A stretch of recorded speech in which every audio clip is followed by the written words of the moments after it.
한국인들에 대한 이미지가 되게 급상승했는데, 문화적인 강국외국으로서의 한국의 이미지, 그리고 경제적으로 봤을 때는 뭐 기업들 있죠. 삼성, 현대, LG 제품 같은 것들을 통해서 한국이 많이 이제 알려지기 시작했습니다. 미국인들에게는 한국인들 이러면은 열정적이고 이제 근면한 사람들이라는 이미지가 좀 많이 각인이 돼 있어요. 미국인들 눈에는 한국인들의 패션 이러면은 세련됨 플러스 단정함이 공존한다라고 인식하는 것 같아요. 한국 사람들은 신경 쓰고 사는 사람들이구나 라는 이미지를 준대. 자, 그렇다면은 이제 중국 패션은 어떤가?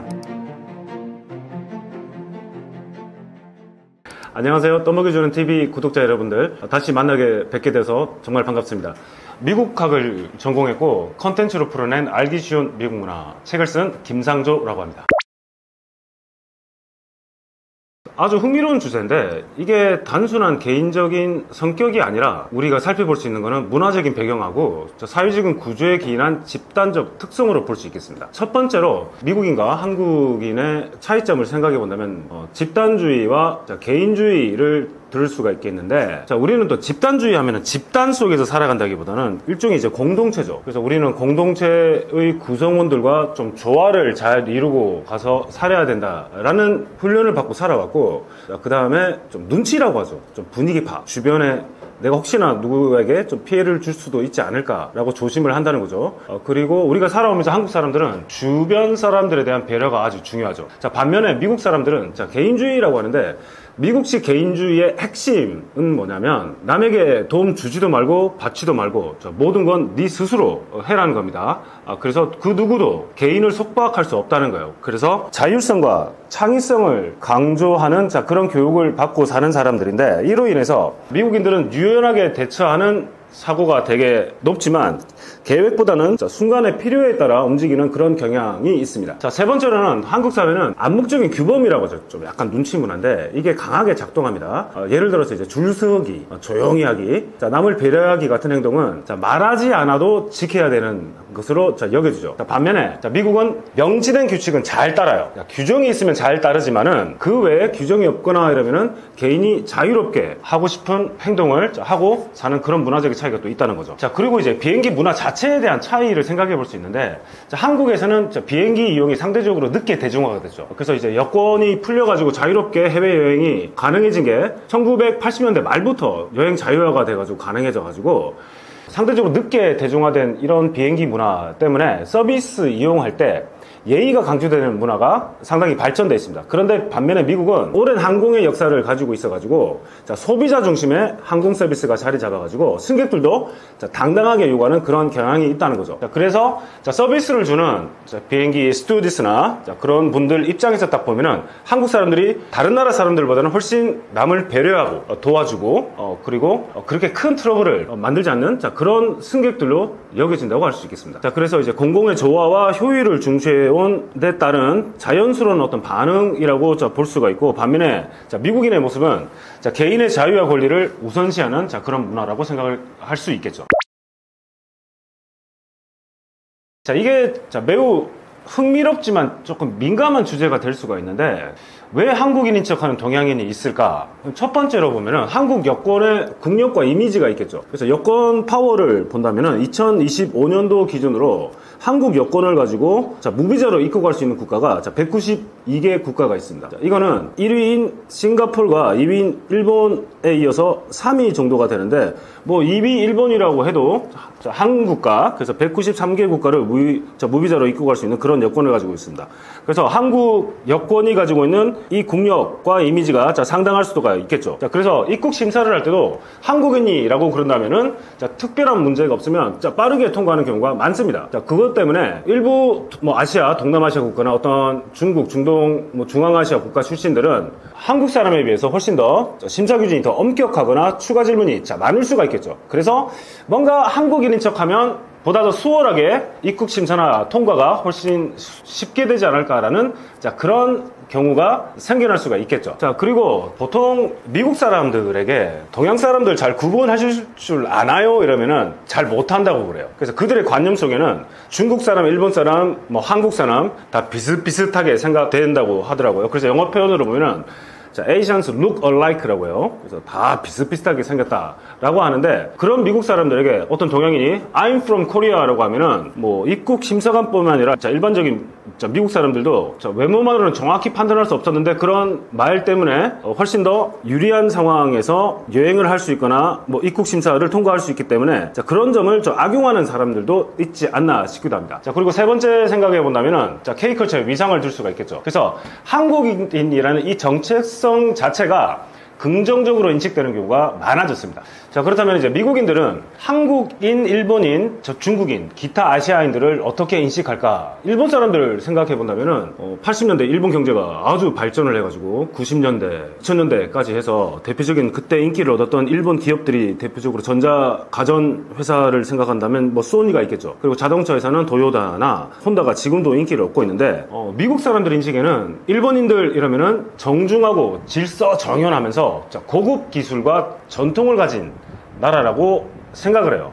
자, 그런 이미지가 강하지만은 2차 대전 이후에 전후 세대들한테는 경제적으로 경제 강국이라는 이미지도 있습니다. 다만 이제 2차 대전 기간 동안에 일본이 미국에 대적해서 이제 싸웠잖아요. 그래서 적국이었기 때문에 많은 미군들이 태평양 전쟁에서 사망하거나 부상당한 경우들이 많이 있었기 때문에 전쟁 이후에 50년대, 60년대까지만 해도 반일 정서가 상당히 많이 강한 편이었습니다. 그렇지만은 이제 70년대, 80년대 이후 오면서 그런 이미지가 상당히 이제 긍정적인 이미지로 이제 변화를 했죠. 그렇다면 이제 한국인들에 대한 이미지는 어떨까? 최근에 그런 이미지가 되게 이제 급상승했는데, 자, 2000년대, 2010년 정도 생각을 해본다면, 제가 2010년 초반에 학위를 받고 한국에 돌아오려고 하는데, 그 캔자스, 약간 촌동네 비슷한 곳이에요. 거기를 지나가는데, 보통 이제 미국 시골 지역을 가보면, 그 큰 트럭들을 몰고 다니는 사람들이 많거든요. 근데 그 트럭들이 지나가면서 그때 강남 스타일을 연주를 음악을 틀고 막 재밌다고 그 뜻이 분명히 뭔지도 모를 건데 그런 미국인들이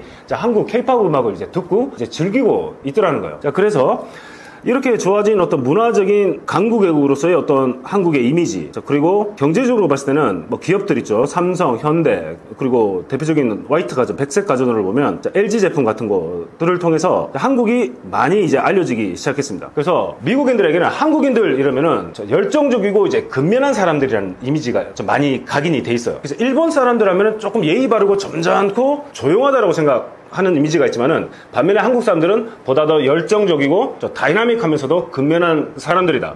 자, 그리고 뭐 당연히 자, 교육 수준이 높고 어떤 기술에 대한 어떤 밝은 직견들이 있다고 생각을 많이 하는 편이죠. 그렇다면 이제 중국인들은 어떻게 생각을 할까? 이 중국인들의 이미지는 지금 이제 트럼프 행정부가 들어가가지고 약간 중국 때리기가 많이 있잖아요. 근데 역사적으로 자, 미국의 중국 때리기는 19세기 말에도 좀 상당히 심했거든요. 그래서 오죽하면은 이제 1880년대 중국인 금지법까지 생겨가지고 이제 중국인들 때리는 그런 것들이 역사적으로 많이 있었는데 그래서 중국인들에 대한 이미지는 좀 양극단으로 갈리는 편이에요. 긍정적인 측면에서 미국인들이 중국 사람들에 대한 이미지를 생각해보면 뭐 대규모 경제를 가지고 있고 인구도 상당히 크고 그리고 지금 보면은 가장 유학생 수가 미국에서 많은 게 이제 중국인 유학생들이에요. 그래서 그런 정도의 어떤 경제적인 혜택도 가져다 준다고 생각할 수 있겠지만 이제 부정적 측면을 생각해본다면 당연히 뭐 중국은 또 정부를 통제하고 이제 스파이 문제가 또 생겨나죠. 자, 그리고 특히나 이제 팬데믹 관련된 것 때문에 어떤 동양 사람들 특히 이제 중국인에 대한 어떤 혐오감 그리고 지금 우리가 뭐 트럼프 행정부 때 뭐 바이든 때도 그렇지만은 중국과의 어떤 경제적 어떤 정치적인 긴장 관계 때문에 일부 미국인들한테는 자, 중국이 조금 불신의 대상이 되기도 하죠. 그래서 특히나 미중 관계가 이제 악화된 이후에는 자, 입국 심사에서 이제 중국 국적자에 대한 경계심이 상당히 강화된 상황입니다. 그러면 이제 우리가 동양 사람들 이러면은 뭐 당연히 한국, 일본, 중국 사람들뿐만 아니라 동남아 사람들도 있을 거 아니에요. 대표적으로 이제 미국으로 많이 건너간 동남아 국가 출신들이 누구냐면 이제 베트남 출신들입니다. 이분들이 주로 1975년도에 베트남 전쟁이 이제 끝나고 나서 보트피플들로 난민들로 미국으로 건너갔는데 참 재밌었던 게 이제 수십만 명의 난민들을 미국이 이제 전쟁 때문에 좀 미안했죠. 남겨두고 간 베트남 사람들에 대해서 미안한 감정 때문에 난민들을 미국으로 받아줬는데 미국이 50개 주가 있는데 각 주가 이제 분담을 해요. 그래서 우리 주가 어느 정도 할당 숫자를 주면은 자, 우리 주에 베트남 사람들을 수용을 하겠다라고 해서 베트남인들이 이제 가장 많이 정착해 있는 곳이 캘리포니아 쪽 그리고 텍사스 그리고 원래 이제 동남아 기후인데 상당히 더운 기후 출신들인데 시카고 되게 추운 기후입니다. 시카고나 미네소타주에 있는 미네아폴리스 이런 곳을 가면 베트남이나 라오스계 출신들이 많이 정착해서 살고 있습니다. 그분들이 대부분 다 난민으로서 이렇게 정착을 했는데 처음에는 난민으로 오니까 미국인들도 이거 조금 동양 사람 체구도 좋고 특히 동남아 사람들이라고 해서 약간 좀 이미지가 그렇게 좋지는 않았지만은 이 베트남 사람들 상당수가 1세대 때는 상당히 고생을 많이 했지만 2세대부터는 자식에 대한 어떤 투자, 교육에 대한 투자를 통해서 2세대, 3세대에 거쳐오면서 미국 주류 사회를 편입한 베트남 인구들도 상당히 많아졌어요. 그래서 뭐 동남아 사람들에 대한 이미지도 그렇게 나쁘지는 않은 편이다라고 말씀드릴 수 있겠습니다. 다만 미국인들 사이에서는 아시아인 하면은 종종 중국계라고 생각하는 경향이 있어요. 그래서 어떤 아시아인이 무엇을 해도 약간 저거 중국 사람이야라고 오해받는 경우가 있지만은 최근에는 그런 이미지들이 상당히 많이 변화했고 그래서 많은 미국 젊은 세대들은 특히나 아시아는 이제 더 이상 하나의 덩어리가 아니고 다양한 문화권으로 인식하려는 그런 움직임들도 이제 많아졌습니다. 결론을 말씀드리자면 왜 한국인으로 사칭을 하지? 로 생각하면 요약을 해드리면 이제 한국 여권의 어떤 신뢰성, 입국 심사할 때의 어떤 유리함 그리고 K컬처가 가지고 있는 어떤 호감, 이미지 때문에 그렇지 않나라고 볼 수가 있겠습니다. 미국인들에게는 한국 패션은 어떤 특징을 갖고 있을까요? 재밌는 질문인데요. 지나가는 동양인 패션만 봐도 이 사람은 한국인일 거라고 이제 안 돼요. 그러면 한국 사람들이 입고 있는 패션의 특징은 뭔지를 한번 생각해 볼 수가 있겠죠. 그래서 미국인들 눈에는 한국인들의 패션이라면은 독특하고 좀 인상적이며 다른 동양권 국가들과는 구별되는 특징을 갖고 있지 않나. 첫 번째, 한국 사람들의 패션은 약간 세련됨 플러스 단정함이 공존한다라고 인식하는 것 같아요. 그래서 영어적인 표현으로서 보면은 한국 사람들의 패션을 뭐라고 표현하냐면 폴리시드라고 정갈하고 그 다음에 put together라는 표현이 있습니다. 그래서 you look put together 이러면 되게 잘 가꾸어진 듯 잘 보인다는 그런 긍정적인 이미지인데 또 어떤 영어적인 표현이 뭐가 있냐면 dapper라는 표현이 있습니다. D-A-P-P-E-R이라고 dapper라는 표현도 상당히 잘 차려입었다라고 하는데 특히 한국 사람들이 이런 영어적인 표현들을 많이 들어요. 미국인들에게. 그래서 이 표현이 왜 쓰였나 한국 사람들의 어떤 복장을 보면 이게 한국 사람들은 약간 단순한 듯한 옷을 입는 것 같아도 뭐 컬러의 배치, 핏, 액세서리 같은 것들이 모두 조화롭게 어우러진 경우가 많아가지고 한국 사람들은 신경 쓰고 사는 사람들이구나 라는 이미지를 준대요. 그리고 당연히 K-POP 그런 문화 때문에 K-POP 아이돌과 비슷한 드라마 속 패션들이 일반인들에게도 이제 반영된 모습을 보죠. 그래서 한국인들은 옷 잘 입는 사람들이라는 인식이 확고해지고 있고 빠른 트렌드를 수용하고 개성 있는 스타일을 추구하는 사람들이라고 생각을 하죠. 그렇다면 우리가 옷을 화려하게 입느냐? 그건 아니죠. 좀 미니멀하면서도 좀 디테일하게 입다는 거예요. 그래서 기본적인 흰 티셔츠, 슬랙스 조합에도 실루엣, 어떤 길이, 주름, 단추, 가방, 신발, 심지어 우리는 우리 얼굴까지 좀 디테일하게 관리를 하는 사람들이기 때문에 한국 사람들은 깔끔하지만 뭔가 큐레이티드, 스스로가 뭔가 스스로를 위해서 이제 잘 계산해서 뭔가 가꾸게끔 관리를 하는 사람들이 아닌가라는 스타일로 인식이 된다라고 하더라고요.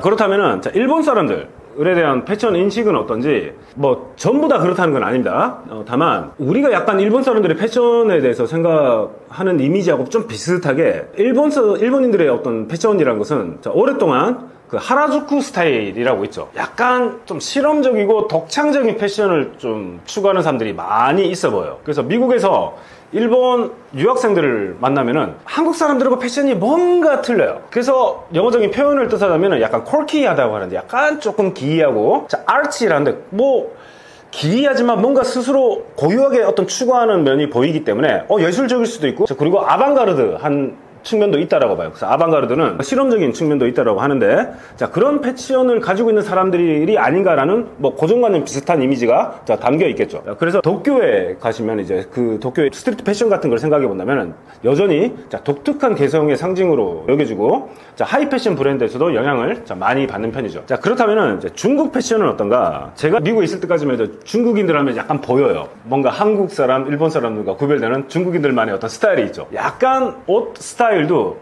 우리보다는 그 이전의 스타일을 입고 있는 것 같고, 자, 머리 스타일도 우리처럼 이렇게 잘 가꾸고 다듬는 어떤 그런 게 없어졌는데, 그게 지금은 자, 많이 변했다는 거예요. 특히나 이제 뭐 상하이, 베이징, 선전 같은 자, 그런 대도시 지역을 가면은 뭐 K-팝 영향을 많이 받아서 자, 그런지 부유층도 많이 늘어났고, 뭔가 이제 브랜드 로고가 들어간 어떤 패션을 많이 추구하는 사람도 있고, 뭔가 세련된 스타일을 추구하는 그런 층들도 많이 늘어났다고 볼 수가 있겠습니다.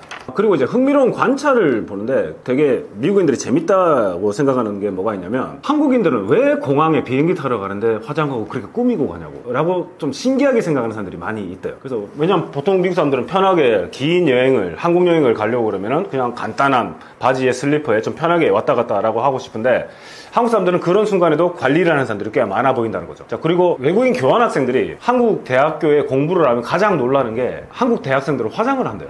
여학생들이 화장을 하고 되게 뭔가 정장 차림 비슷하게 이렇게 잘 꾸미고 학교를 공부를 하러 오는 그런 모습들이 되게 자기들하고 많이 다른 그런 모습들이라고 보인다고 하는데, 그래서 이런 대답을 해주죠. 한국 사람들이 뭐 대학생들이 그렇게 꾸미고 관리를 하고 이렇게 사는 그런 이유가 뭐냐면은, 이 한국 사람인들에게는 이 패션이라는 게 단순한 옷이 아니고 뭔가 자신만의 어떤 태도와 자기 관리의 표현으로 비춰줄 수 있다는 거죠. 그래서 우리는 항상 관리를 하고 사는 그런 사람이라는 거죠. 자, 그런 측면도 생각해 볼 수 있겠습니다. 좋은 질문이신데요, 거의 구별을 못해요. 그러면 어떤 식으로 구별을 하나 보면, 인지적으로 자신들이 뭐 K-팝이나 한국 드라마나 영화를 통해서 봤던 그런 한국인들만의 어떤 패션, 머리 스타일, 그런 이미지들 있죠. 그런 각인된 그런 이미지가 비슷해 보이는 사람 이러면 한국인이래요. 그렇지 않은 사람들은 뭐 약간 아방가르드한 면을 추구하는 사람 보면은 약간 일본인이고, 그보다 약간 그런 사람들은 중국 사람들이라고 생각을 해서 볼 수 있는데, 근데 얼굴만 보고는 구별하기가 쉽지 않대요. 자, 그렇기 때문에 미국 사람들 눈에는 동양인들이 거의 이제 똑같이 생겼다라고 생각할 수 있다는 거죠. 다만 제가 중국인, 한국인, 일본인 구별하는 저만의 방법이 뭐냐면, 허리 숙여 인사하는 각도 있죠. 그래서 학교를 딱 다니면 교수님 안녕하세요 하고 가장 허리 숙여서 인사하는 친구를 딱 보면 일본인 유학생이에요. 일본인 학생이에요. 그럼 우리 한국 학생들은 한 15도 정도 안녕하세요라고 목례 비슷하게 인사를 하죠. 중국 학생들은 허리 숙여 인사 안 해요. 손을 흔들거나 뭐 하이, 악수를 하거나 그래요. 중국 학생들은 왜 목례를 안 하지, 허리 숙여 인사를 안 하지 하니까, 자, 문화혁명 이후부터 해가지고 허리 숙여 누구한테 인사를 하는 거는 어떤 계급을 인정하는 어떤 그런 약간 부정적인 게 있을 수 있으니까 그 문화를 바꿨다고 그러더라고요. 그래서 중국인들 문화에서는 허리 숙여 인사하는 문화가 없기 때문에 동양인들 중에서 한국인, 일본인, 중국인도 구별하는 방법은 어떤 그런 식으로 구별을 하는 편입니다. 미국인이 말하는 한국인처럼 생긴 얼굴은 뭘까요? 딱 보면, 자, 뽀얀 피부 있죠. 한국 사람들 피부는 되게 하얗다고 해요. 그래서 K-뷰티를 통해서 좋은 화장품을 써서 그런가 해서 많은 미국인들이 이제 한국 화장품들을 많이 구매를 해서 사용하는 편인데, 미국인들 인식에는 한국인들 남녀 모두 피부톤이 되게 밝다고 생각을 해요. 그리고 또 결점 없는 피부 표현을 추구하는 점이 되게 돋보인다라고 생각을 하고, 특히 한국 남성도 되게 깨끗하고 뭔가 그들의 정돈된 외모가 아주 훈해 보여가지고 미국에서는 아유 되게 좀 잘생겨서 좀 혼란스럽다는 반응도 많습니다. 자, 그리고 V라인 턱이라고 하죠. 뭐 다 똑같이 우리가 생긴 건 아니니까. 그리고 뭐 상대적으로 조금 한국인들의 얼굴이 좀 갸름하다라고 좀 인식을 한다라고 하더라고요. 그래서 많은 미국인들이 한국인은 얼굴이 작고 좀 날렵하게 생겼다고 느끼기도 한대요. 그리고 이제 눈매가 좀 부드럽다고 하나? 좀 나이스한 그런 모습 때문에 그렇게 더 느낄 수 있겠는데, 어떤 메이크업하고 표정 덕분에 좀 중성적이고 부드러운 인상이 좀 강하게 느껴지는 편이라고 하더라고요. 그래서 이 점이 한국인들이 좀 프렌들리하고 좀 젠틀하면서도 좀 패셔너블 하다라고 좀 인식을 하지 않을까 생각합니다. 그래서 제가 생각해봐도 미국에서 미국인들을 대하는 한국인들의 어떤 태도 측면에서 보면 우리가 되게 예의가 바르잖아요. 그리고 너무 그렇게 동양 사람이라고 해가지고, 특히나 요즘 젊은 세대들은 뭐 미국 사람들 앞이라고 해가지고 막 좀 주눅 들거나 경직되지 않아요. 그죠? 되게 프렌들리 하면서도 우리는 나고 자랄 때부터 뭔가 다른 사람에 대한 어떤 예의, 발음을 교육을 받고 살아서 그런지 되게 좀 젠틀한 편이에요. 그리고 옷까지 좀 패셔너블하게 입으니까, 왜냐면 대부분의 미국 사람들 그렇게 패셔너블한 사람 많이 없어요. 뭐 일상생활에서 미국인들을 마주하면 보통 다 청바지에 어떤 티셔츠 하나 입고 뭐 스니커스, 운동화 신고 다니는 사람들이 대부분인데, 거기에 비해서 한국인들은 상당히 패셔너블한 편이라는 이미지로 해석이 되겠죠. 한국인들에 대한 어떤 직장 내 이미지는 뭐 상당히 이제 긍정적으로 생각해 볼 수가 있겠죠. 그래서 미국 기업들이 한국인들을 고용할 때 뭐 주는 어떤 평가 같은 거는 뭐 능력 중심, 뭐 태도 중심, 그리고 뭐 조직 문화, 적응력 이런 측면에서 좀 독특한 평가가 이루어진다라고 생각해 볼 수 있겠습니다. 그래서 첫 번째로 미국 회사들이 말하는 한국 직원에 대한 대표적인 인식. 자, 첫 번째로 근면하고 성실하다는 거죠. 그래서 영어로 말하면 이제 hardworking 하고 뭐 diligent, 근면하고 이제 성실하다는 그런 말인데, 거의 미국 모든 어떤 직장 상사들이 공통적으로 꼽는 한국인들의 장점입니다. 근면 성실함. 그래서 이게 다른 말로 하면은 한국인들은 어떤 일에 대한 뭐 책임감이 강하겠죠. 그래서 책임감 강한 한국인들이 대부분이잖아요. 그리고 한번 했으면 그거를 끝까지 해내려고 하는 그런 의지를 가지고 있는 사람들이에요, 우리는. 그래서 주어진 일을 한국인들은 끝까지 해내려고 노력을 하는 그런 태도를 가지고 있구나 라고 인식을 한대요. 그래서 그런 평가를 많이 주는 편입니다. 다만 9 to 5라고 하죠. 이제 그 9 to 5라고 하는데 9시에 출근해서 5시에 퇴근을 하는데, 우리는 9시 출근이면 훨씬 전에 가서 일 시작 준비를 하고 5시 퇴근이면 5시에 칼퇴근하는 사람들은 요즘에는 모르겠지만 많이 없었잖아요. 그런데 미국인들이 보기에는 한국인들이 조금 오버해서 조금 너무 일을 하려고 하는 성향을 가지고 있지 않나? 라고 비춰지기도 한대요. 다른 말로 하면은 5시에 퇴근이면은 5시 전까지 할 일 정확하게 마무리해놓고 나가면 되는 건데, 굳이 왜 5시 넘어서까지 퇴근하지 않고 저렇게 남아있나? 자, 우리 입장에서는 할 일이 더 남아있어서 더 해보려고 하는 것입니다 라고 해서 뭔가 상사에게 긍정적인 이미지를 줄 수도 있겠지만은, 미국 상사 입장에서는 그렇게 생각 안 할 수도 있는 측면도 있대요. 왜 5시까지 마무리를 지어내지 못하고 굳이 남아서, 너 혼자 남아서 이 일을 계속하고 있느냐라는 인식으로 비춰질 수 있기 때문에, 자, 이런 것은 좀 유념할 필요가 있다고 하더라고요. 자, 두 번째, 자, 한국인에 대한 평가는, 자, 한국인들은 이제 문제 해결 능력이, 프로블럼 솔빙이라고 하죠. 문제 해결 능력이 아주 뛰어나다라고 하는데, 그럼 우리 한국 사람들은 왜 이렇게 문제 해결 능력이 뛰어날까라고 생각해보면, 아마 우리가 중고등학교 입시를 치르잖아요. 그래서 시험, 입시 중심, 그리고 우리 환경 자체가 이제 빠른 변화에 적응해야 되는, 자, 그런 속에 우리가 살고 있기 때문에, 자, 한국인들은 지속적인 어떤 압박 속에서 뭔가 해결법을 내야 된다는 그런 강박관념을 느껴서 그런지, 그래서 어떤 해법을 찾는 능력이 상당히 강하구나 하는 그런 평가를 받기도 한대요. 특히나 위기 상황이 오면은 아주 침착하게 대처하고 좀 디테일에 강한 그런 모습이 긍정적인 인상으로 남는다고 합니다. 자, 그리고 우리는 뭔가 공동체 중심의 사회이기 때문에, 세 번째 말씀드리자면 한국인들은 팀워크를 지키고 예의를 지키는 사람들이구나. 그래서 미국에서의 어떤 기업 문화에서 리스펙트풀이라고 하죠. 어떤 예의를 지킨다. 자, 이거는 뭔가 단순한 공손함이 아니고 조직 내의 어떤 내 상사, 동료, 그리고 아래에 있는 사람들과의 어떤 소통과 어떤 조율 능력을 의미를 한대요.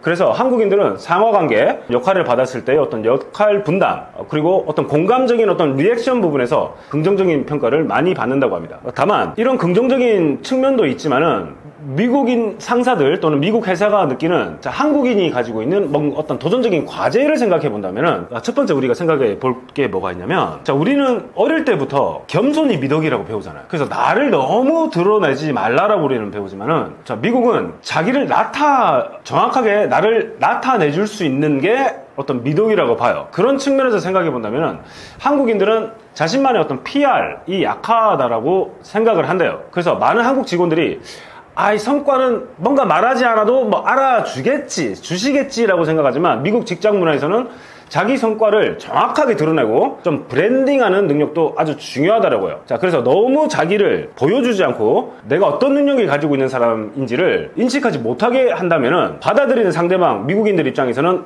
이 한국인이 좀 너무 내성적이고 좀 소극적이면서도 존재감이 약한 어떤 그런 인상을 줄 수가 있다고 합니다. 그래서 정확하게 나를 드러내고 내가 가지고 있는 능력이 어떤 것인지를 상대방에게 인식시켜 줄 수 있는 그런 어떤 표현 방법들도 알고 있는 게 좀 중요하지 않을까라고 생각해 볼 수 있겠고, 또 두 번째로는 한국인들의 어떤 일에 대한 열정이 너무 강해가지고 일을 하다 보면은 좀 번아웃 되는 그런 경향들이 있대요. 그래서 적절한 워라밸이죠. 자, 워라밸을 조금 중시하는 그런 문화로 갈 필요도 있지 않겠나로 생각해 볼 수 있겠고, 두 번째, 마지막으로 한국인들이 우리 대학에서도 마찬가지인데 어떤 의사 표현이 좀 조심스럽고 간접적일 수 있어요. 그래서 어떤 회의나 토론을 들어갔는데 뭔가 직설적이지 않고 질문에 바로 답하지 않는 태도 있죠. 우리는 듣고 생각을 하고 정리를 해서 나중에 어떤 뭐 글이나 다른 걸 통해서, 문서를 통해서 자기 표현을 할 수가 있는데, 특히 영어로 대화를 해야 되는 어떤 그런 회의나 토론에서 우리가 그런 정확한 답을 직접적으로 전달해 주지 않을 때는 미국 상사들이 때때로는 뭔가 좀 불확실한 태도를 가지고 있지 않나 라고 하는 부정적인 이미지를 줄 수도 있다는 것들. 그래서 특히 이제 미국 같은 피드백을 주고받는 문화에서는 직접적인 커뮤니케이션을 잘 할 수 있는 그런 방법들을 모색해 보는 게 중요하다라고 생각해 볼 수 있겠습니다. 자, 결론을 말씀드리자면, 미국 회사에서 한국인은 믿고 맡길 수 있는 어떤 능력자, 어떤 실력자, 또는 예의 바르고 뭔가 조용한 문제 해결사로 평가받는 경우가 많습니다. 하지만 미국 조직 문화에서는 아까 말씀드렸듯이 자기 표현, 그리고 어떤 존재감, 나라는 존재감, 그리고 나를 어떤 브랜딩하는 그런 능력도 아주 중요하다. 그래서 이를 적절히 잘 보완하시면 글로벌 리더로서의 강력한 경쟁력을 가지실 수 있을 거라고 믿습니다. 일단은 이제 가격과 접근성의 문제인데, 미국인들이 이제 가장 저렴한 가격 돈으로 접근할 수 있는 가장 손쉬운 게 패스트푸드죠. 신선식품보다는. 왜냐하면 이제 햄버거가 사과보다 싸고, 피자가 야채보다 쉽게 이제 구해질 수 있기 때문에 이제 접근성의 어떤 문제를 생각해 볼 수 있을 거고, 종종 미국에는 이제 그 푸드 데절트라고 있어요. 그 푸드 사막. 푸드 데절트가 무슨 말이냐? 저소득층이 거주하는 지역인데 신선한 재료나 과일을 살 수 없는 슈퍼마켓이, 우리가 말하는 이제 마트 같은 거 있죠. 마트가 거의 없는 지역을 말합니다. 특히나 이런 곳들이 주로 이제 흑인 빈민가를 가면은 이런 마트들이 좀 없는 편이에요. 그럼 이런 사람들은 어디를 가서 신선한 야채나 과일을 구할 수 있을까? 구할 수 있는 그런 통로들이 많이 없죠. 그래서 이분들이 선택할 수 있는 곳은 편의점이나 우리나라 다이소처럼 그런, 특히나 이제 가난한 어떤 저소득층 지역을 가면 어떤 곳이 되게 인기가 있냐면, 다이소 같은 달라트리 또는 패밀리 달라 같은 곳이 있어요. 우리말로 하면 이제 초저가 할인점 같은 곳인데, 이런 곳에 가면은 일부, 대부분이다. 1불에서 1불 25 정도 되는 가격의 그 물품들이 다 있는데, 주로 통조림, 인스턴트 가공식품들이 많이 팔려요. 그래서 싼 가격에 저소득층 사람들이 구매가 가능한 이런 것들이 가공식품들이기 때문에, 그래서 저소득층 밥상이 가공식품에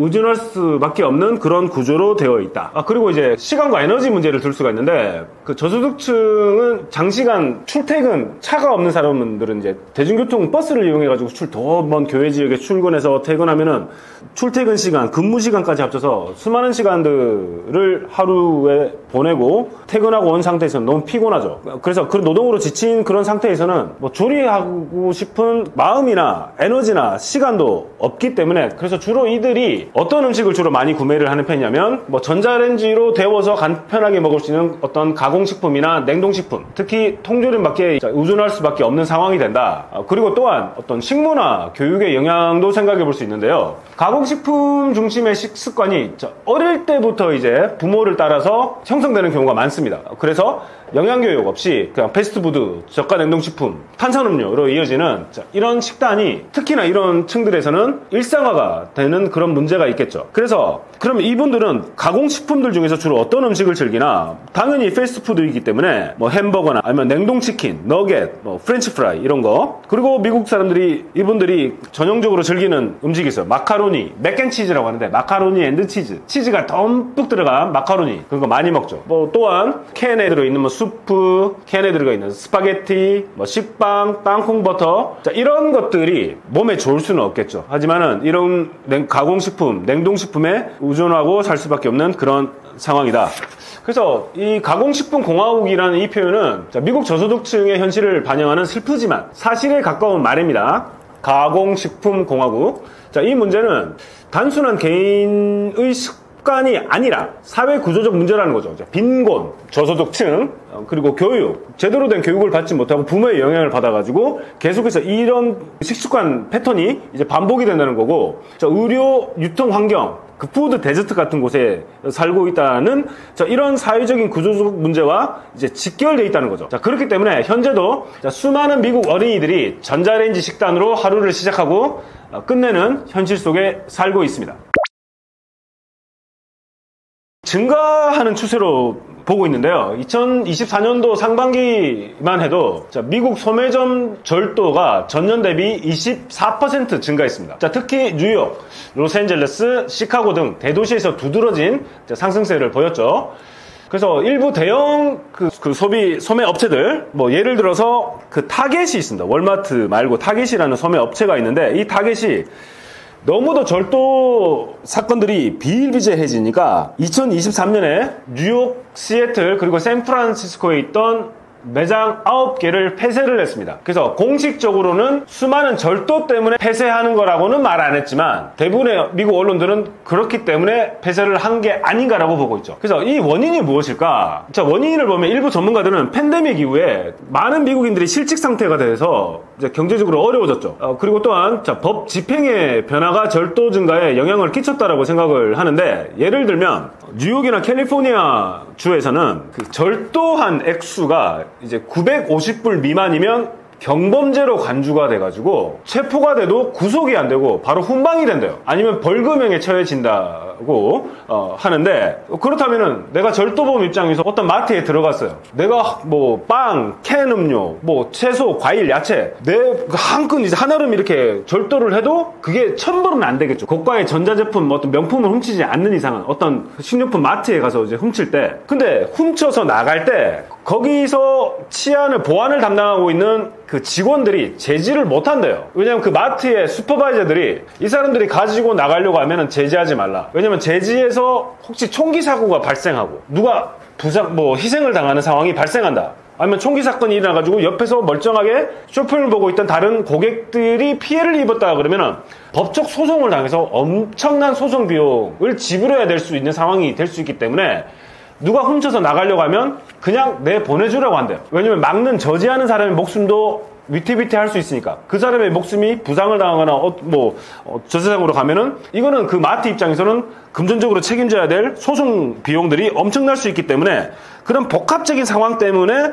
절도율이 높아진다라고 본대요. 그럼 경찰들이 아무리 경범죄로 처벌당하지만은 경찰들이 출동해서 막으면 되지 않느냐. 그런데 미국의 범죄율 자체가 예전에 비해서 강력범죄도 많이 증가를 했대요. 그래서 강력범죄를 처리해야 될 경찰의 숫자도 모자랄 판에 경범죄 같은 이런 것까지는 경찰들이 손을 굳이 쓰려고 하지는 않는 상황이 되어버렸대요. 그러면 이런 상황들을 악용하는 갱단이나 아니면 길거리에서 노숙생활을 하고 있는 어떤 빈곤층에 빠진 어려운 상황에 처해진 사람이 뭔가 절도의 유혹에 빠질 수 있는 그런 가능성도 높아진다라는 거죠. 그래서 여러 가지로 복합적인 측면에서 생각해 볼 수가 있겠습니다. 트럼프가 예전에 일기 집권 시기 2017년부터 21년에 관세 정책을 펼쳤죠. 그래서 중국의 어떤 무역 전쟁의 일환으로서 중국에 대한 관세 막 크게 해서 중국이 피해를 엄청나게 입을 거야 라고 했지만, 그게 생각해보면 중국만 피해를 입을까요? 상식적으로 생각을 해봐도. 왜냐면 대부분의 옷, 원자재 이런 것들은 중국에서 다 수입이 되는데, 그럼 그거를 구매해야 되는 미국 소비자들의 지갑도 당연히 더 많은 돈을 지불해야 될 수밖에 없는 그런 상황이 오겠죠. 그 대표적인 재미는 예가 있습니다. 2018년도 때 트럼프 행정부가 이제 베스트바이 같은 게 있거든요. 베스트바이가 우리나라로 따지면 하이마트 같은 전자양품점인데, 전자제품을 파는 곳인데, 예전에 비해서 특히 백색가전 하면은 LG, 삼성 냉장고, LG 세탁기 이게 엄청나게 인기가 있어요. 그래서 미국 시장에서 전통적으로 그 시장, 세탁기 시장을 점령해왔던 월풀이 이제 밀려나고, 이제 삼성, LG가 아주 고급 세탁기 시장을 완전히 점령을 해버렸어요. 그래서 이건 안 되겠다. 미국 기업 월풀 같은, 메이텍 같은 그런 회사들을 지원을 해줘야 되겠다는 일환으로 미국 정부가 트럼프 때 한국산 세탁기에 대해서 고율 관세를 이렇게 부과를 했습니다. 그 목적이 뭐였냐면 미국 내 제조업체를 이제 보호하기 위한 것이었는데, 그것 때문에 원래 100만 원 했던 LG 세탁기가 이제 평균 12%가 증가를 했으니까 이제 112만 원이 됐던 거예요. 12만 원을 추가로 미국 소비자가 지불을 해야 되는 상황이 돼버렸죠. 자, 그래서 결국에는 이게 미국 소비자들의 어떤 피해로 가게 됐는데, 이 관세 때문에 미국 가정이 연간 추가로 지불해야 됐던 비용이 15억 달러가 나왔다는 거죠. 그래서 결과적으로 세탁기 값은 오르고 미국 상인들도 도매가가 오르면서 판매에 부담을 느끼게 돼서 관세를 매겼지만 한국 기업보다 미국 소비자 유통업자가 더 큰 소외를 본 상황이 오게 되었습니다. 근데 결국에는 그게 다시 제자리로 돌아왔죠. 2020년에 와서 LG와 삼성은 미국 가정용 세탁기 시장에서 1위 또는 2위를 다시 다투게 되었습니다. 또 다른 예가 이제 사과가 있는데,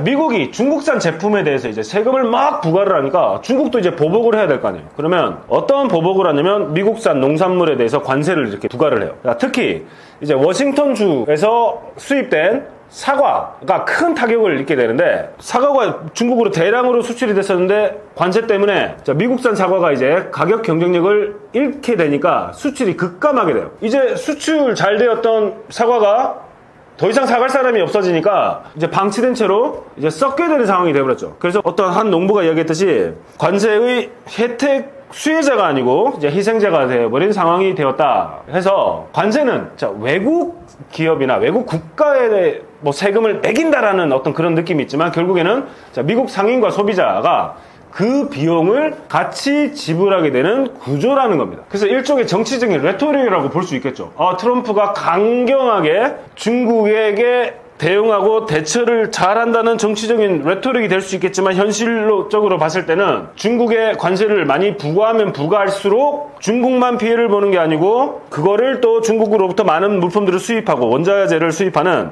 미국 업자들, 소비자들 입장에서도 피해를 같이 입게 된다는 거죠. 제가 경제학자는 아니라서요.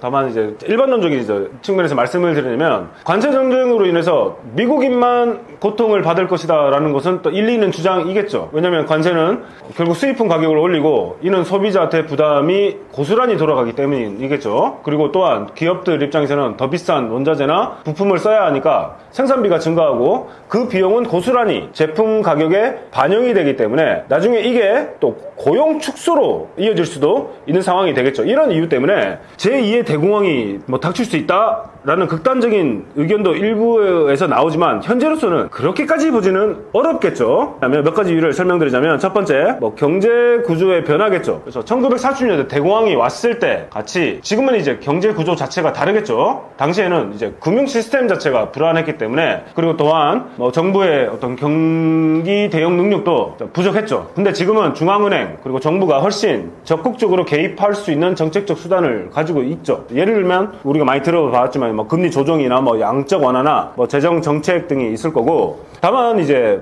무역 전쟁은 분명히 타격을 주죠. 관세가 확대되면 무역량이 줄고 글로벌 공급량 같은 것들도 혼란스러워질 수 있고 기업들의 불확실성도 커질 수 있습니다. 하지만 이는 있습니다. 세 번째, 그리고 미국만 피해를 입는 건 아니겠죠. 그래서 미국 소비자와 기업이 타격을 입는 건 사실이겠지만은 상대국 또 수출 감소, 투자 위축 등 피해를 입겠죠. 그래서 양쪽 모두 피해를 입는 루즈 상황이 되지만 그 피해의 정도는, 그리고 또는 성격은 다르게 나타날 수 있겠습니다. 그래서 결론을 말씀드리자면 제2의 대공황이라는 표현은 과장된 측면이 있습니다. 그러나 무역 전쟁이 이게 장기화가 되면 세계 경제 전체에 큰 심각한 부담을 줄 수 있고, 특히 돈 많은 사람들은 상관없겠죠. 하지만 저소득층이나 취약한 중소기업, 그리고 좀 수출 의존도가 높은 산업은 큰 타격을 받을 수 있습니다. 그래서 따라서 조기 해결과 국제협력이 중요한데, 지금 상황은 약간 예측 불허의 여러 가지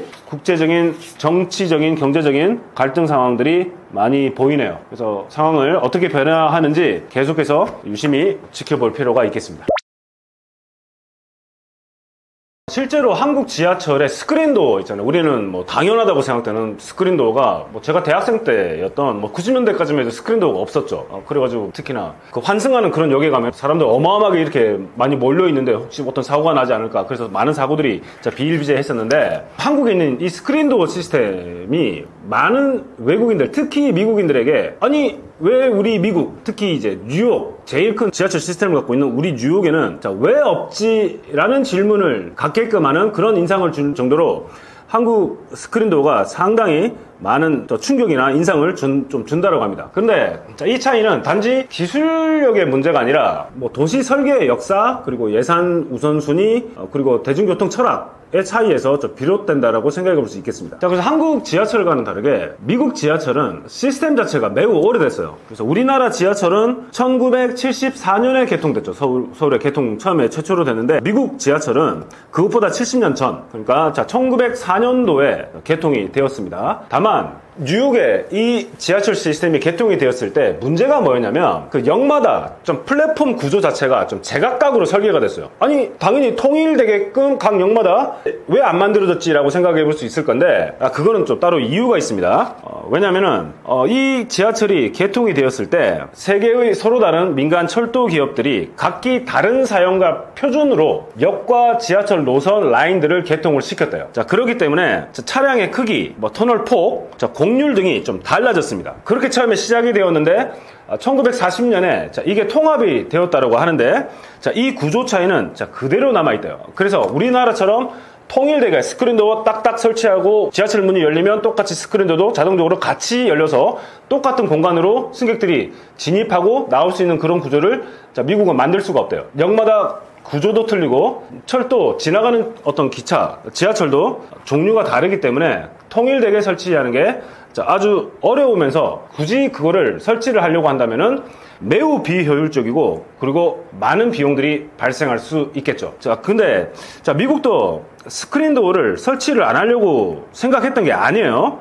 왜냐하면은 우리도 약간 비슷한 동기 때문에 스크린도어를 설치를 했는데, 2022년도 기준을 보면은 뉴욕 지하철 선로에서 1364건의 무단 침입이 발생을 했대요. 그런데 234건이 열차의 치인 사고로 이어졌고 88명이 사망을 했다라고 합니다. 매년 이런 많은 숫자들이 지하철에 부딪혀서 사망을 하는 경우인데, 요즘에는 어떤 또 사건들도 있냐면 지하철을 기다리고 있는 승객들을 그냥 밀쳐내는 그런 사고들도 비일비재하대요. 그래서 스크린도어를 설치를 하면 되지 않겠나라고 하는데, 그게 아까 말씀드렸던 그런 이유 때문에 상당히 어려운데, 첫 번째, 철도 차량이 통일되어 있지 않고, 그렇기 때문에 스크린도어 설치 비용이 아주 높다는 겁니다. 미국 시민들의 기대 수준하고 인식 차이를 또 생각해 볼 수 있는데, 미국 시민들은 지하철을 그냥 빠르고 저렴하게 이용할 수 있는 그냥 단순한 교통수단으로 인식을 한대요. 그래서 굳이 지하철에 대한 어떤 고급화나 편의성에 대한 기대는 또 낮은 편이라고 합니다. 반면에 우리 한국은 안전하고 좀 깨끗하고 좀 기술적으로 뭔가 진보된 시스템에 대한 기대가 매우 높죠. 그래서 우리나라 지하철, 외국인들이 또 깜짝 놀라는 게 그 지하철 안내방송 음악 있죠. 음악. 도착하면 따다다다다다 하고 빵빠레도 나오고 우리 국악도 나오잖아요. 그래서 그런 안내방송에 대한 인상을 아주 깊게 가지고 있는 외국인들이 상당히 많다라고 합니다. 그 정도로 우리는 어떤 신호체계, 안내방송, 그리고 지하철 내부 관리, 역 관리 이런 거를 아주 철저하게 하는 편이죠. 그런 것들이 미국 지하철과 우리나라 지하철의 어떤 차이점, 그리고 왜 미국 지하철역에는 스크린도어가 없는지를 생각해 볼 수 있는 어떤 여러 가지 측면이 되겠습니다. 그래서 이제 미국 지하철에 스크린도어가 없는 이유는 기술 부족 때문이 아니고 오래된 인프라,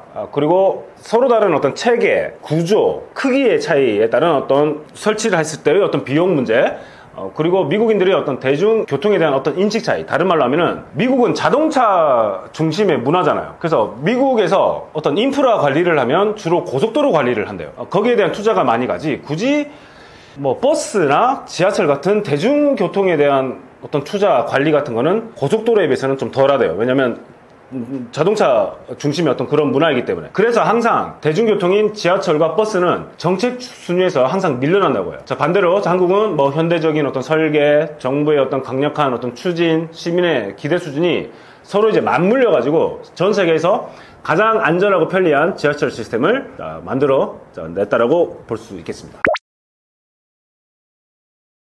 어떤 할머니께서 한국 지하철을 체험하시면서 왜 우리나라에는 이런 게 없지라고 생각을 하셨대요. 그 5가지가 있었는데, 첫 번째, 미국에 있는, 특히 이제 뉴욕에 있는 지하철하고 다르게 첫 번째로 이제 감탄하셨던 게 노약자석이었다고 합니다. 약자 배려석. 그런데 미국 지하철에 약자 배려석이 없는 건 아니에요. 그래서 영어로 말하면 priority seating이라고 하는데, 그래서 우선석이라고 합니다. 그래서 우리나라 그 노인석 있죠. 약간 옆자리, 끝자리에 노인석 같은 게 있는데, 그 자리는 우리는 뭐 노인석 따로, 그리고 임산부석 따로, 아니면 여성 전용 칸도 이제 만들어졌죠. 근데 미국 지하철에서는 프라이어티 좌석에는 뭐 노약자, 임산부, 장애인이라면은 누구나 이제 앉을 수 있는 좌석인데, 그게 잘 지켜지지 않는다라고 하더라고요. 근데 우리는 그렇지 않는 분들 우리 가끔씩 보잖아요. 근데 그렇지 않은 분들 빼고는 대부분 잘 지키는 편이더라 라는 뭔가 좀 그런 인상을 첫 번째 그분께서 받으셨다라고 합니다. 그래서 미국 지하철에서는 그런 약자 보호석이 있는데도 뭐 젊은 사람들이 앉아 가거나 아니면 뭐 노숙자들이 거기 누워서 자고 간다거나, 그래서 지켜지지 않는 경우가 많더라고요. 그래서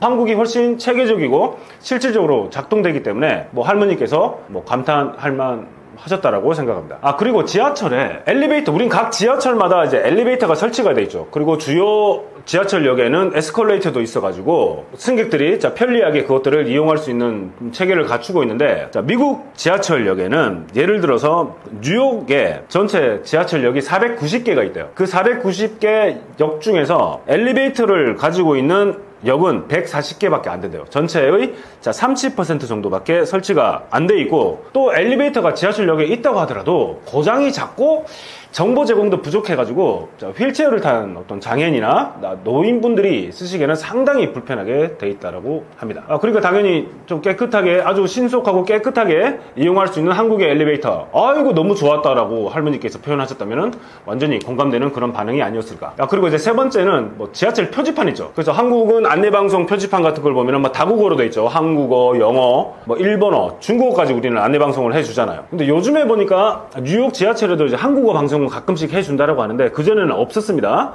그리고 우리는 무슨 녹색 라인, 블루 라인, 여러 가지 라인들이 다양하게 색상 구분으로 돼 있고, 그리고 구조 자체가 한국 지하철은 좀 직관적으로 돼 있대요. 그리고 역명, 환승, 출구 이런 것들이 시각적으로 조금 일관돼 있고 디테일이 좀 뛰어나다고 느껴져가지고, 처음 경험하는 외국인이 지하철을 이용을 해도 길을 잃지 않고 잘 갈 수 있도록 설계가 잘 돼 있는 편이라고 해요. 반면에 이제 미국 지하철은 이제 조금 한국어 안내방송도 조금 들리던데 조금 복잡하고 일관성이 좀 부족합니다. 그리고 색상과 번호가 되게 혼합이 돼 있대요. 그래서 처음 이용하면은 너무도 혼란스럽다고 해요. 그리고 우리는 뭐 실시간으로 지하철이 오고 있는 것까지 다 스크린에서 다 보이죠. 그런 정보도 미국 지하철은 부족하다. 그리고 또 네 번째, 또 할머니께서 놀라신 게, 그 지하철 내에 우리나라는 이제 편의점, 카페, 식당, 베이커리, 뭐 뷰티샵 이런 다양한 상점들이 많이 있잖아요. 예를 들어서 뭐 대형 그 환승역, 뭐 강남역, 고속버스 터미널역, 뭐 서울역 같은 곳에서는 거의 뭐 백화점 수준의 상가하고 지하철역이 바로 이제 연결이 돼 있어서 그 대중교통을 이용하는 사람들이 그런 상업시설까지 이용하기 아주 편하게 잘 갖춰져 있어요. 그리고 또한 지하철 역사 내에서 사람들이 가질 수 있는 어떤 즐길 수 있는 휴게 공간, 그리고 책을 읽을 수 있는 곳, 그리고 ATM기 같은 것들도 있잖아요. 그런데 미국 지하철 역사 내를 가보면 상업시설이 거의 없습니다. 그래서 미국인들의 인식에는 뭐 지하철역 이러면은 단순히 이것은 승하차 공간이라는 거예요. 그래서 우리나라처럼 다양한 상점이 아니고 그냥 필요한 상점들은 지하철 외부에 있다는 거예요. 그리고 지하철 내부에 설치를 하려고 해도 역사 자체가 아주 100년이 넘었기 때문에 낡고 좁기 때문에 상점들이 되게 입점하기 어려운 상태라는 겁니다. 결론을 말씀드리자면 한국 지하철은 뭐 생활 공간이자 뭐 쇼핑, 편의시설까지 즐길 수 있는 그런 공간이지만은 미국은 그렇지 않다. 마지막으로 와이파이, 무료 와이파이를 둘 수가 있는데, 우리나라 지하철은 뭐 전 구간 무료 와이파이를 쓸 수가 있잖아요. 그래서 열차 내에서도 뭐 스트리밍이나 뭐 유튜브 같은 거 영상도 뭐 볼 수 있고, 그리고 어떤 일부 구간은 5G 서비스도 받을 수 있지만은 미국 지하철 안은 신호가 약하거나 거의 없다고 합니다. 그래서 기술 인프라 면에서는 미국 지하철에 비해서 한국이 월등히 앞서서 외국인들이 특히 감탄하는 그런 요소 중에 하나라고 합니다.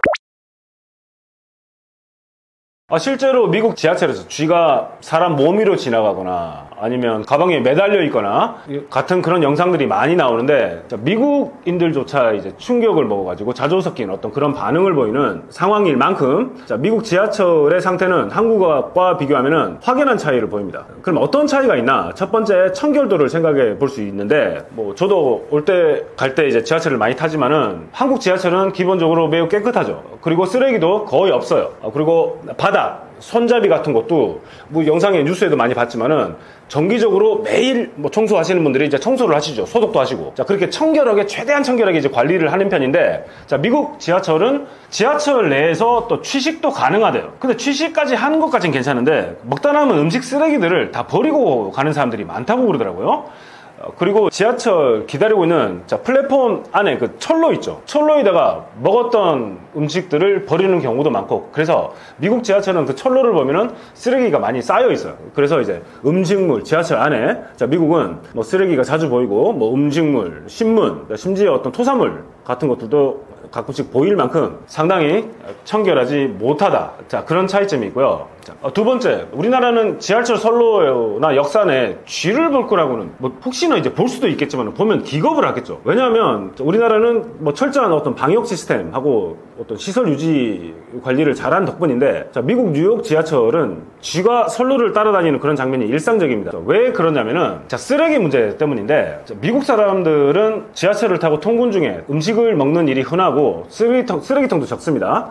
그리고 기차 내에서 음식, 커피잔, 포장지 같은 것들도 쓰레기통이 없어서 그런지 그거를 버리고 가는 사람들이 많대요. 그럼 당연히 그거를 먹고 사는 쥐들이 있을 수밖에 없겠죠. 그리고 많은 음식 쓰레기들을 선로에 버리기 때문에 쥐들이 그거를 먹고, 특히 이제 지하철역을 중심으로 해서 창고를 할 수밖에 없는 상황이라는 거죠. 그래서 뉴욕 지하철에는 음식을 먹는 사람들이 많고, 음식을 버리더라도 좀 간단하게 패스트푸드를 먹는 미국인들이 많기 때문에 피자 조각, 샌드위치 같은 거를 버리고 가는 경우들이 비일비재하기 때문에, 이 음식들한테는 쥐 입장에서는 이거 지하철 선로로 가면은 이제 무제한 뷔페를 먹을 수 있겠네 라고 생각할 수 있을 정도로, 그래서 이런 쓰레기와 음식물 때문에 쥐가 많다라고 합니다. 세 번째, 어떤 악취하고 환기를 줄 수가 있는데, 우리나라 지하철 내부는 공조 시스템이 잘 돼 있어가지고 상당히 쾌적한 편입니다. 하지만 미국 지하철은 통로에서는 하수구 냄새, 또 곰팡이 냄새, 음식물 찌꺼기 냄새가 좀 많이 나가지고 약간 좀 역한 느낌을 좀 받을 수가 있다. 그런 차이점이 있고, 특히 이제 겨울철이 되면은 미국 지하철에 이제 추우니까 길 위에서, 지상에서 머물고 있던 노숙자들이 지하로 내려와가지고 지하철에서 머무는 경우가 많다라고 합니다. 우리나라 지하철은 24시간이 아니죠. 근데 미국 뉴욕 지하철은 24시간이에요. 그래서 새벽에 사람들이 많이 없는 시간에 그 지하철을 누가 머물고 있냐면 노숙자들이 많이 머물고 있겠죠. 그렇기 때문에 관리 문제, 어떤 치안 문제, 또 이런 여러 복합적인 많은 문제들이 이런 것들 때문에 만들어진다고 볼 수가 있겠습니다. 그러면 이렇게 생각해 볼 수 있겠죠. 전 세계에서 제일 잘 사는 미국이란 나라인데, 우리나라처럼 그냥 돈을 더 정부에서 더 지원을 많이 해가지고 관리를 잘하면 되지 않느냐 하겠지만은, 대중교통 시스템에 대한 투자는 정책 순위에서 밀린대요. 그래서 항상 그런 관리는 유지하기에 자금도 부족하고 비용도 많이 들고, 특히나 미국 지하철은 거의 121년이 되었기 때문에 시설 자체가 너무 노후화가 돼 있대요. 그래서 관리하는 자체가 약간 시 입장에서는 좀 역부족인 그런 상황이라서, 노후화, 관리 부실, 그리고 여러 가지 다양한 어떤 부정적인 어떤 그런 뉴욕 지하철에서의 어떤 문화적인 차이 같은 것들이 미국 지하철을 더욱더 낡고 비위생적으로 만드는 게 아닐까라고 생각할 수 있겠습니다.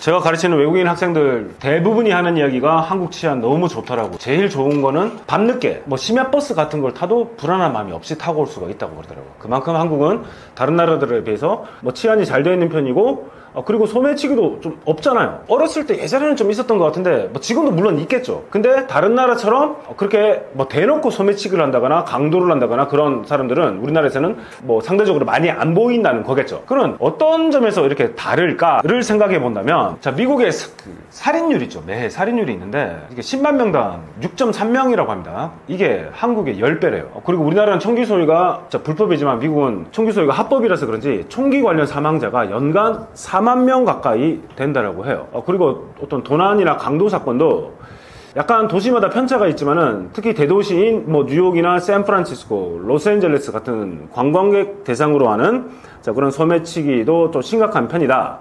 그리고 학교에서의 어떤 총기 사건도 매년 수십 건이 발생을 한다라고요. 그래서 그런 측면에서 좀 치안, 한국과 미국의 어떤 차이를 우리가 생각해 볼 수 있을 것 같고, 그러면 이런 차이의 그 원인은 무엇일까를 살펴보면 사망자가 많은 첫 번째는 그 총기 소유가 이제 합법인 것 때문에 그렇지 않나. 그래서 이제 그런 사건들이 일어날 어떤 잠재적인 위험이 미국이 아주 높다.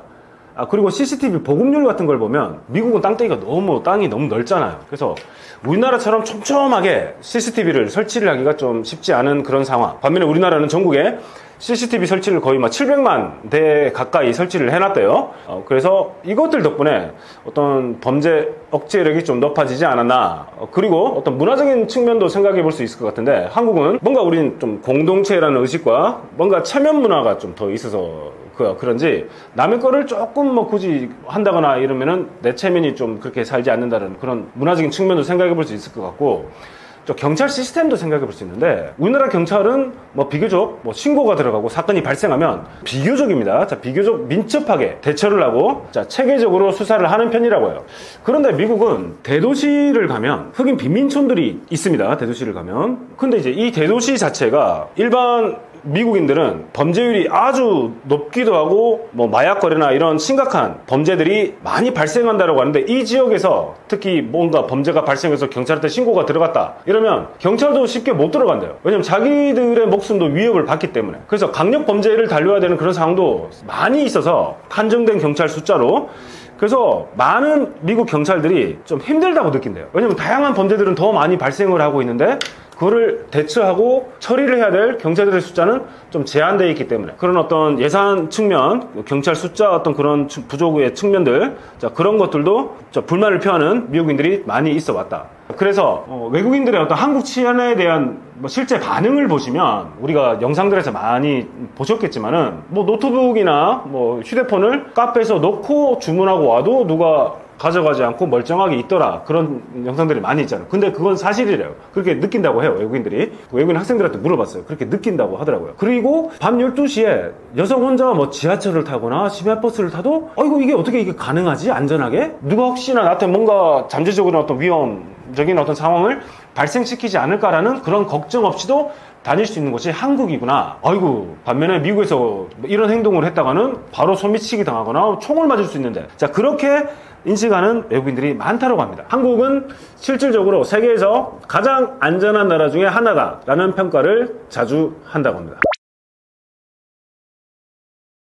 연애 차이, 문화 차이, 뭐 한국인들을 사귀어도 뭔가 차이점들이 많이 있죠. 우리 기본적으로 저는 이제 남자이고 이성인 여성을 만나기 때문에 성 측면에서 어떤 차이점들부터 해서 뭔가 다른 사람들이 만난다는 거는 다 비슷한 것 같아요. 우리가 뭐 미국인하고 뭐 데이트를 한다고 하더라도. 그렇다면은 우리가 또 생각해 볼 수 있는 거는 여러 가지 뭐 예상치 않았던 문화적인 갈등, 언어적인 갈등, 다양한 어떤 갈등들이 있겠죠. 그리고 그런 연애 관계가 끝까지 이어져 나간다는 거는 뭐 그런 것들을 극복할 수 있을 만한 뭔가 좋은 사랑들을 계속 한다는 의미가 되겠죠. 그래서 미국에서 한국인 여성이 미국인 남성을 뭐 데이트하고 결혼해서 이렇게 살고 계시는 분도 봤고, 다른 국적 사람을 만나서 데이트하고 사는 것들을 봤는데, 만나면서 어떤 갈등을 조금 겪었는지를 들었었습니다. 어떤 한국 여성분이 그 주한 미군하고 결혼을 하셔가지고 미국으로 이제 건너오셨는데 매일 남편하고 싸웠대요. 왜 싸우셨습니까? 여쭤보니까 남편이 냉장고를 열 때마다 화를 낸대요. 왜냐면 김치 냄새가 너무 난다고. 그래서 이 지긋지긋한 김치 냄새 좀 안 맡으면 안 되겠냐고. 그래서 김치를 갖다 버리라고 했대요. 그 정도로 남편이 그 김치 냄새에 대해서 되게 민감해가지고 결국 이제 그것 때문에 갈등의 골이 깊어져서 이제 헤어지게 되었는데, 어떤 분은 또 이제 파키스탄 분을 이렇게 만났는데, 파키스탄 뭐 내륙 출신이래요. 그래서 한국 인인 상대방이 멸치 먹는 거를 그렇게 좀 되게 거북스러워 했다고 그러더라고요. 왜냐면 자기들은 생선을 말려서 먹는 그런 문화가 없어가지고. 그래서 어떤 음식에서의 차이, 어떤 다른 어떤 문화적인 측면에서의 어떤 차이점들이, 그리고 또 언어적인 측면에서 차이점도 있겠는데, 대표적인 어떤 8가지 문화 차이를 한번 말씀드려 보겠습니다. 자, 첫 번째, 감정 표현인데요. I love you 이럽니다. 사랑합니다, 사랑합니다 라는 거죠. 그래서 우리는 사랑합니다, 사랑해요 라는 표현을 우리는 얼마나 자주 하고 살까요? 그렇게 자주 안 하는 편이죠. 저도 이제 저희 아버님께서 이제 정말 연세가 이제 들어가시니까 이제 아버지한테 뻘쭘하지 않게 아버님 사랑합니다 라는 말이 이제 나오더라고요. 그전에는 되게 좀 어색하고 그래서 그 표현을 잘 못하고 살았는데, 그런데 미국인들은 만나게 되면은 자기 표현을 이렇게 직접적으로 사랑합니다 라는 표현들을 자주 하는 편이에요. 그런데 우리 한국 사람들 입장에서는 누군가한테 사랑해 라는 말은 아주 신중하게 선택해서 적절한 순간에 표현하는 그런 단어죠. 자, 그래서 그런 차이점이 있다는 거. 그래서 만약에 미국인 여자친구가 사랑해라고 했어요. 한국인 입장에서는 아니 사귄 지 3일밖에 안 되는데 벌써 나를 사랑한다라고 좀 놀라는 경우들이 많이 있대요. 자, 두 번째, 데이트할 때 그 더치페이 문화가 있는데, 미국인들은 처음 만날 때부터 철저하게 이제 더치페이를 하는 거를 더 선호를 한대요. 그래서 내가 뭐 상대방 남자한테 부담 지워지는 것도 그렇게 싫고, 근데 우리나라는 제일 처음 만나면은 남자가 먼저 내죠. 그리고 이제 사귀게 되면은 이제 번갈아 가면서 내는데 더치페이를 하진 않죠. 그래서 한국 여성이 처음엔 이게 더치페이를 하자고 하면은 나를 별로 좀 안 좋아하나 라고 오해할 수도 있기 때문에, 그렇게 오해하지 마세요. 미국은 그냥 더치페이를 하는 그런 문화가 뭐 데이트하는 그런 커플도 마찬가지고 다른 친구 사이에서도 아주 자연스러운 문화이기 때문에 오해하실 필요는 없다. 자, 세 번째, 집에 초대를 하는 경우가 있는데, 뭐 미국에서는 친구나 연인을 가볍게 그냥 친밀감의 표현으로서 집에 놀러와 라고 할 수 있는데, 우리는 누군가를 집에 초대를 한다는 것은 아주 친밀한 관계여야만 가능할 수 있는 그런 일이죠. 예를 들면 집에 초대받고 이게 벌써 부모님께 인사를 내가 해야 되는 상황인가? 라고 당황할 수 있으니까, 자, 미국 연인이 집에 초대를 한다면은 그냥 가볍게 초대하는 정도도 될 수 있다. 아닐 수도 있겠지만. 자, 그리고 네 번째, 약간 그 스킨십 속도의 차이인데, 미국인 스킨십이 훨씬 좀 자연스럽고 좀 빠른 편이라고 해요. 처음에 악수, 허그, 나중에는 뭐 키스 같은 거를 친근해지면 하는데, 한국인은 사귈 때 이제 손잡는 것도 신중하게 접근을 해야 되는 그런 문화잖아요. 그래서 미국인은 우리는 아직도 손만 잡아 라고 반응을 하면은, 한국인은 왜 이렇게 빠르지라고 당황할 수가 있대요. 그래서 그런 문화적인 차이도 생각해 볼 수 있고, 다섯 번째, 이제 기념하죠. 우리 만난 지 뭐 100일이야, 200일이야, 뭐 1000일이야 라고 우리는 그런 100일, 1주년, 발렌타인데이, 뭐 화이트데이, 그리고 무슨 빼빼로데이까지 우린 챙기잖아요. 그런 거를 미국인들은 되게 의아하게 생각을 한대요. 굳이 100일을 왜? 왜냐하면 미국인들은 대부분의 기념일을 1년 단위로, 뭐 생일이나 크리스마스만 중요하지 굳이 뭐 100일 됐다고 해서 이게 왜 중요해라고 생각하기 때문에, 한국인이 우리 만난 지 100일 돼서 선물을 준비했는데 왜 내 미국인 남자친구는 그런 날짜조차 모르고 까먹고 있지? 실망하시지 말라는 거예요. 원래 그런 문화가 없기 때문에. 그리고 여섯 번째, 연락 빈도에 대한 차이인데, 한국은 뭐 사귀면 하루에 몇 번에도 카톡하고 막 연락하고, 안 보면 또 일이 안 없어지면 왜 연락이 없어 라고 이렇게 걱정도 하고 막 그런 편이라고 하는데, 자, 미국인들은 그냥 개인 시간 존중, 그래서 하루에 한 번 연락도 그냥 충분하다고 생각을 한대요. 그래서 미국인 입장에서는 나만의 개인적인 시간이나 공간이 필요해 라고 뭐 연락을 자주 안 할 수가 있는데, 자신만의 공간이나 시간이 필요하기 때문에. 근데 한국인 입장에서는 얘가 나를 안 좋아하나 라고 오해할 수가 있겠죠. 그래서 그런 연락 빈도에 대한 인식의 차이가 있기 때문에 오해 필요도 없다. 자, 그리고 일곱 번째, 자, 식사 문화인데, 미국에는 이제 같은 커플이라도 각자 먹고 싶은 것들은 따로 시키죠. 그래서 음식은 공유를 안 해요. 근데 우리는 커플이면 어디 가서 같이 메뉴를 시키고 뭐 같이 먹자, 나눠 먹자라는 문화가 강하잖아요. 그래서 만약에 미국인 여자친구한테 내가 먹던 거를 이거 좀 먹어봐 라고, 또는 내가 한번 좀 먹어볼까? 라고 여자친구의 음식을 떠서 먹으면 미국인은 당황할 수 있겠죠. 내 음식에 왜 터치를 하지? 굳이? 라고 오해할 수 있는 그런 식사 문화의 차이가 있다. 그리고 자, 8번. 자, 칭찬 문화. 우리는 좀 칭찬에 좀 인색한 문화라고 생각해 볼 수 있는데, 자, 미국은 자기 칭찬에 익숙해요. 나 이거 잘해. 아니면 나 좀 이거 잘 해내서 좀 자랑스럽네 라고 자기 표현들을 잘 하는데, 한국 사람들은 겸손이 미덕인데 왜 자기 자랑 그렇게 좀 불편하게 계속 하니? 라고 느낄 수 있는데, 그런 오해 같은 거를 하실 필요까지는 없다. 왜냐면 미국은 그런 자기 칭찬에 익숙한 문화이기 때문에. 그래서 8가지 어떤 사귈 때의 데이트할 때의 어떤 문화적인 차이를 생각해 볼 수 있겠습니다. 그러면 데이트를 할 때의 장점? 미국인을 사귈 때 장점 뭘까요? 당연히 미국인들은 자기 표현에 솔직하죠. 그래서 미국인은 감정 표현이나 의사소통이 직설적인 편이라 가지고 마음속 이야기를 좀 쉽게 나눌 수 있다? 그래서 싫은 건 싫다, 뭐 좋아하면 좋아한다 라는 표현을 명확하게 함으로써 오해가 좀 적을 수 있어요. 그리고 두 번째, 자기 중심적인 연애? 그래서 서로 개인의 시간을 존중하는 문화여가지고 상대방에게 의존하지 않고도 건강한 관계가 유지가 될 수 있다. 그래서 예를 들어서 오늘은 나만의 시간이 필요해 라고 말해도 굳이 문제가 되지 않는다는 것. 우리는 조금 아닐 수 있죠. 만약에 나만의 시간이 필요해라고 상대방에게 얘기했다가는 조금 오해가 생길 수 있는 상황들이 있겠죠. 그리고 세 번째 장점은 약간 성평등적인 시각을 생각해 볼 수 있겠습니다. 성 역할에 대한 고정관념이 좀 적어가지고 뭐 데이트 비용, 집안일, 어떤 의사결정 등에 있어서 평등한 태도를 기대를 할 수가 있다라고 볼 수가 있겠고, 약간의 어떤 단점을 생각해 본다면은 연락이 적다라고 해가지고 좀 불안해할 수가 있다. 그래서 하루 종일 연락하고 안부를 확인하는 한국식 연애에 익숙한 사람은 미국인 상대방의 어떤 드문 연락에 오해를 할 수 있거나 좀 외로움을 느낄 수 있겠다는 거. 두 번째, 아까 말씀드렸지만은 100일, 200일 같은 기념일 같은 거를 미국인들은 중시하지 않는다. 그래서 만약에 100일인데 그 이벤트를 기대했던 한국인이 실망할 수 있는 상황도 있을 수가 있겠죠. 100일인데 왜 아무 말도 없어? 아무 선물도 없어? 아무것도 없네? 근데 상대방은 뭐 100일이 그렇게 중요한 거야? 라고 생각할 수 있기 때문에 그런 기념일을 무시했다라고 느낄 수 있는 그런 단점. 세 번째, 공개적인 어떤 애정 표현이 좀 부담스러울 수가 있어요. 그래서 사람들 앞에서 뭐 스킨십이나 뭐 I love you 같은 거를 막 직접적인 표현들을 너무 빠르거나 과하게 할 수 있는 그런 뭐 상황이 있을 수 있다는 거. 마지막으로 생각해 볼 수 있는 거는 가족 관계의 어떤 인식 차이를 볼 수가 있겠습니다. 그래서 한국인은 연애가 일정 기간 지나면 이제 가족에게 소개하는 것을, 특히나 이제 나이가 좀 들어가면 소개하는 것을 좀 당연하게 여기지만은 미국인은 이것을 되게 사적인 영역으로 간주하기 때문에 그거를 좀 조심할 필요가 있다. 뭐 그 정도 말씀드릴 수 있겠습니다. 미국인의 연애 스타일은 개방적이고 개인을 존중하는 반면에 한국인의 연애 스타일은 정서적 유대감과 소속감을 좀 중시하는 편이다. 중요한 거는 이제 서로의 문화를 좀 배려하고 배우려는 그런 열린 마음을 가지는 게 중요하다고 생각해 볼 수 있겠습니다. 그래서 미국인과 한국인의 또 결혼 문화의 차이점 말씀드리면, 미국 문화에서는 뭐 결혼 전에 이제 동거를 하는 거는 상당히 일반적입니다. 그래서 동거를 통해서 뭐 생활이나 여러 가지 어떤 좀 맞는 부분들을 좀 확인하는 게 되게 흔한 편이다.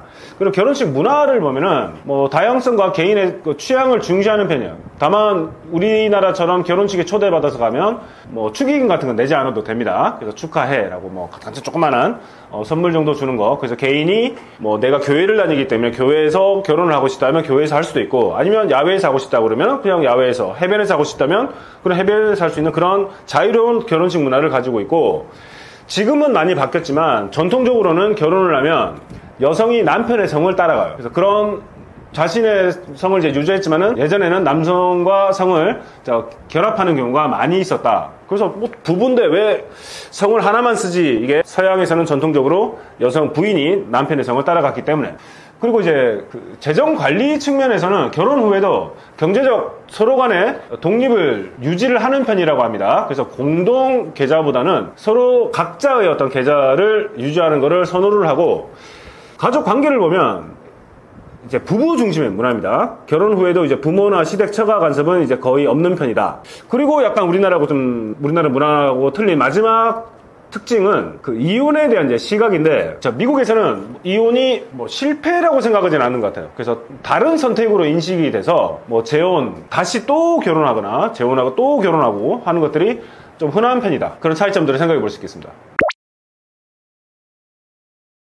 미국에 살면서 좀 재밌었던 게 뭐냐면, 이게 절대적인 건 아니겠지만, 일반적인 건 아니겠지만 제 개인적인 관찰로 보면 미국 애기들이 한국 애기들보다 좀 덜 울더라? 조용한 편이다? 라고 느꼈어요. 이게 왜 이런 차이점이 있나? 한국 애기들은 많이 우는 편이잖아요. 왜냐면 엄마의 반응을 보기 위해서 신호를 보내는 거라고 하는데, 육아법에서 미국 부모는 애기가 울죠. 그러면 애기 자기 스스로 울음을 그칠 때까지 가만히 내비둔대요. 그래서 이거를 셀프 수딩이라고 하는데, 그래서 혼자 진정하게 하는 그런 방식을 선택을 하는데, 반면에 한국 부모는 아기가 울면 바로 가서 안아주거나 달래주거나 뭐 수유를 해주거나 그렇게 하죠. 그래서 이런 차이 때문에 그런지 우는 아기도 미국에서는 좀 덜 운다라고 좀 느낄 수 있지 않나. 왜냐하면 부모의 반응의 어떤 패턴이 다르고 아기도 거기에 맞춰 조절하는 그런 법을 배우기 때문이죠. 그리고 또 신기한 거는, 우리는 아기가 태어나면 엄마 옆에 계속 재우죠. 근데 어렸을 때부터 독립심을 키우기 위해서 그런지 따로 각 방을 따로 마련해서 거기다가 애를 키우고 재우고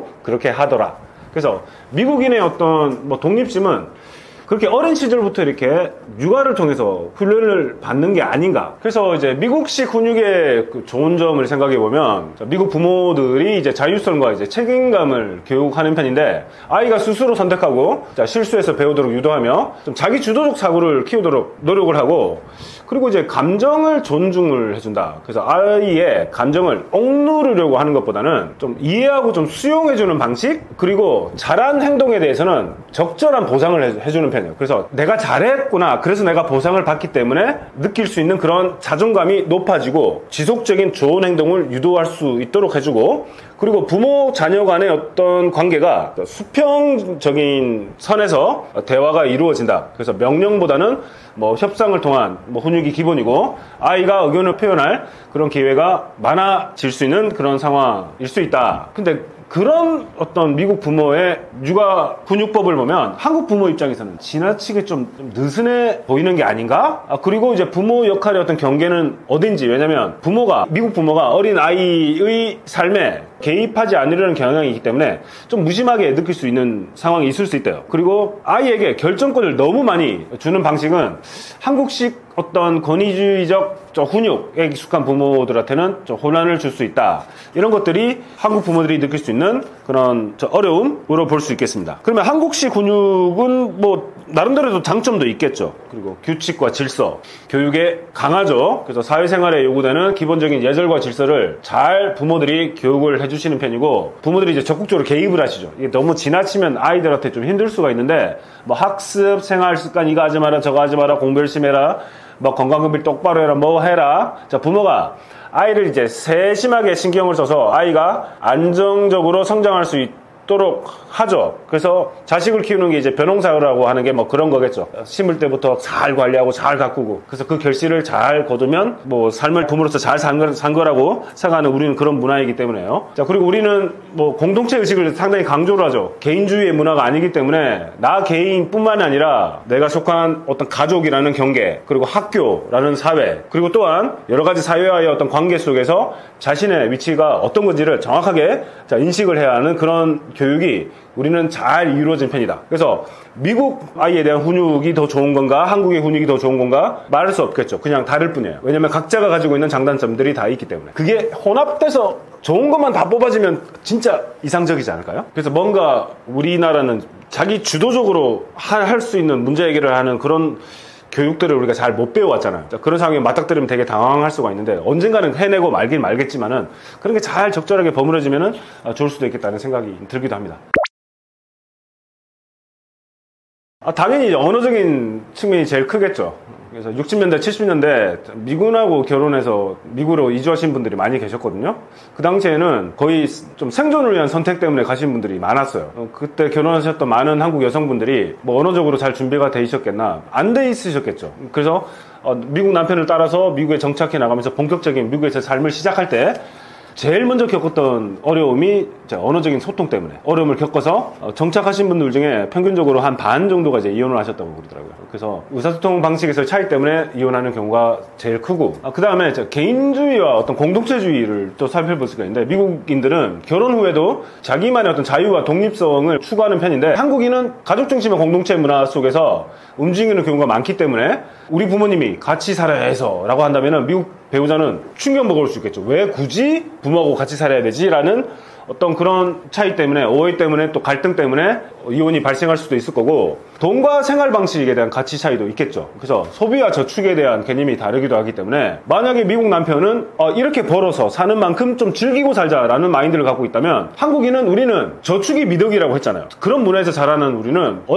어쨌든 간에 불안하니까 아껴야지 하는 그런 마인드를 가지고 있어요. 그래서 특히 한국인이 느끼는 어떤 경제적인 책임감, 내가 남편으로서 한 가정의 어떤 가장이기 때문에 난 내 가족을 책임지다 라는 이런 것은 미국 문화에서는 동등한 파트너십이라는 그런 개념하고는 좀 충돌을 일으킬 수 있지 않을까. 그리고 네 번째, 자녀에 대한 어떤 교육관의 차이 있잖아요. 어떻게 자식을 교육시켜서 나중에 부모가 바라는 일을 하면서 살게 될까? 훈육 방식, 교육 방식, 갈등을 느끼는 부부들이 많다고 그러더라고요. 왜냐면 미국 배우자는 아니 아이가 자기 아이 인생도 있는 건데 왜 학원을 5개나 보내? 도대체 아이 인생은 어디 있는 거야? 라고 하지만 한국인 엄마 입장에서는 지금 안 보내면 나중에 늦어져가지고 못 보낼 수 있는 상황이 돼버리기 때문에 어쨌든 간에 남들 보낼 때 우리도 다 보내야 돼 라고 하면 거기서 오는 갈등의 차이가 있겠죠. 왜냐면 미국 사람들의 어떤 개인주의 문화에는 내 삶은 내가 선택해서 내가 개척해서 나가야 된다라고 하는데 이게 본인만의 인생이 아이에게는 없는 거잖아요. 학교 마치면 학원 가고 자, 그런 인생을 바라봤을 때